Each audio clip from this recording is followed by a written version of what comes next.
Racing could not have been more dramatic in the grand final of the 2025 Formula Kite European Championships, and now we have our champions. There were too many passes to count, as the steady 8 knots and smooth turquoise water provided a perfect playing field in Urla. The march through the quarterfinals and semifinals was do or die. Top 2 moved on, other 2 went home. In the men's fleet, Switzerland's Gianandrea Staggiati was the last man standing from the quarterfinals, making it all the way to the grand final. He was joined by Cameron Marimonides of Greece, who made it through the semifinals. Italy's Riccardo Pianosi started the first to 2 wins grand final with 1 win, a reward for dominating the qualifying series. He won the first race, he's the champ. But his antagonist, Max Mader of Singapore, was looking for a fight, waiting all afternoon for the final. It didn't take long for them to clash. In the first rounding of the grand final, all 4 riders dove into the weather mark, shoulder to shoulder, and Pianosi's kite just folded over Mader's. Referees flagged the incident and reviewed drone and camera footage.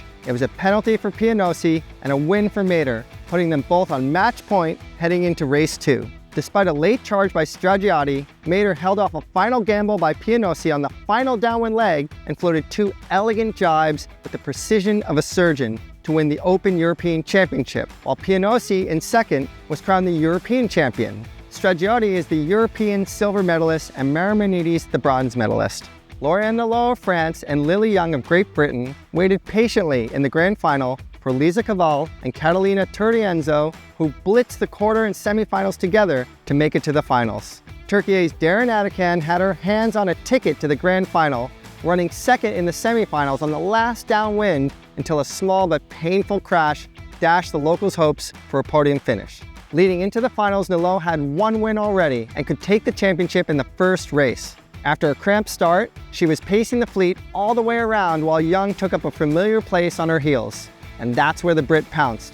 A rough whitewater streak shot from Nalot's foil after the first leeward mark. Something was caught, and she struggled pumping her board. She freed it, but Young made a pass. The 2 were glued to each other on the final run until Nalot pressed Young into the corner, jibed first, and blazed over the top to take her 3rd European title. Young took the silver and Caval the bronze, leaving Turienzo in 4th.